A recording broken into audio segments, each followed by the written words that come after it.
Have you ever, glanced at your payslip or even just a receipt from a shop and thought, where does this tax money actually go? Yeah, Malaysia's tax system can feel like a bit of a maze, right? Well, today we're going to put all those puzzle pieces together. Let's make sense of it all. So, the whole thing really boils down to this one big question. I'm sure you've heard these terms floating around, direct tax, indirect tax, but what do they actually mean? What's the real difference? Well, stick around, because by the end of this, you'll know exactly how each one affects your bank account. Okay, so here's our game plan. First, we'll tackle the big why. Why do we even pay taxes?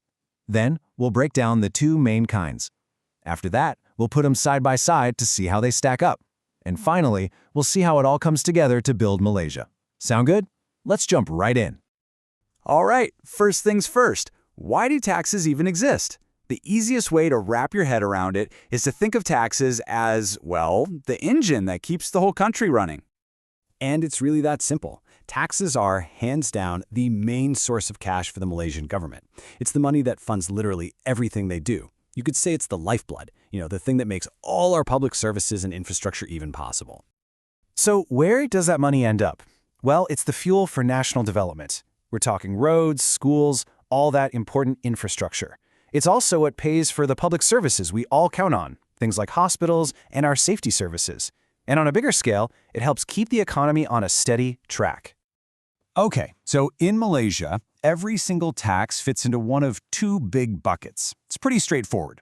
You've got direct tax, which is a tax on what you earn, your income, company profits, that kind of thing. And then you have indirect tax, which is a tax on what you spend, the stuff you buy and the services you use pretty much every single day. Now, to keep all this straight, there are two different government departments in charge. For direct taxes, that's the Inland Revenue Board, or as we all know it, LHDN. And for indirect taxes, that's the job of the Royal Malaysian Customs Department, or RMCD. So yeah, try to remember those two, LHDN and RMCD. They're pretty central to how this whole system works. Okay, let's dive a little deeper into that first bucket, direct taxes. A really simple analogy is to think of it like a slice of your income pie that you're giving directly to the government. So what's the deal with a direct tax? Well, the most important thing to remember is this phrase right here. It cannot be passed on. What that means is, if you're the one earning the money, you're the one who has to pay the tax. You can't shift that responsibility to someone else. It's on you. Now, the one we all know, the big one, is income tax.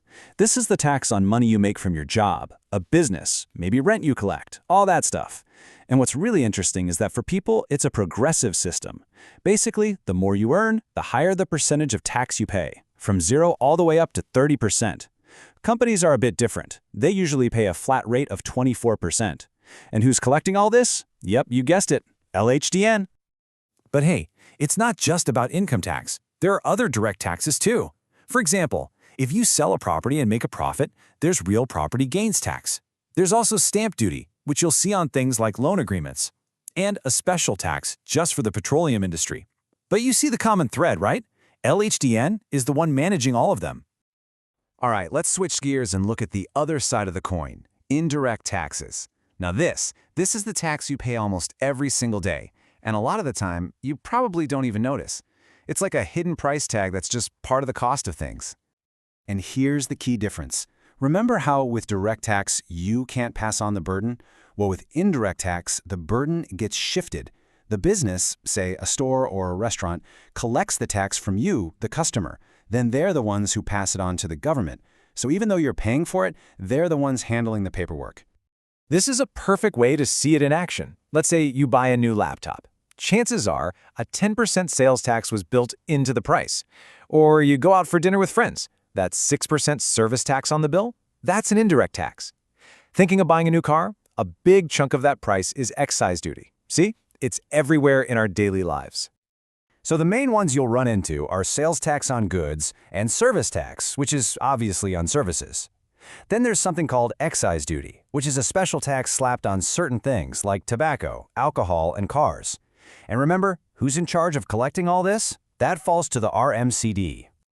Okay, so we've looked at both types on their own. Now let's really put them side by side.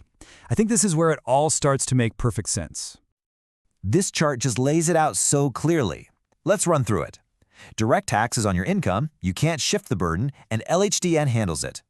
Indirect tax is on goods and services. The burden is shifted to you, the consumer, and RMCD is in charge. See, two totally different ways of doing things, but they work together to balance the system. Now this is a super important idea to grasp. Direct tax is what we call progressive. It's built on the idea that the more you earn, the higher percentage you should contribute. But indirect tax, that's seen as regressive. And why is that? Well, think about it.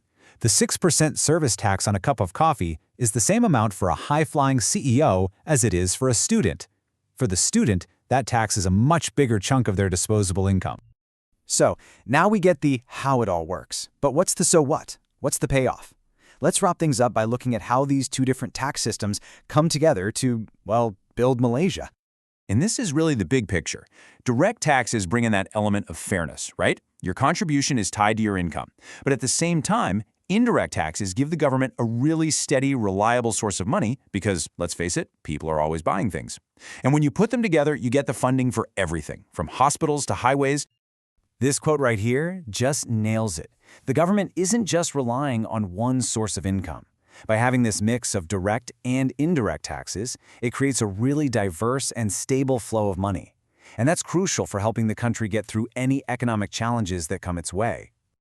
All right, so if you remember anything from this, let it be these key points. 1. Malaysia has two types of tax, direct on what you earn and indirect on what you spend. 2. They're handled by different teams. LHDN does direct, RMCD does indirect. And 3. Both of them are absolutely vital for the country's growth. Simple as that. And that's pretty much it. The Malaysian tax system broken down. So I'll leave you with one last thing to chew on. Now that you really get the difference between the tax that comes off your paycheck and the tax you pay on your morning copy, which one do you feel impacts your day-to-day life the most? Something to think about. Thanks for joining me.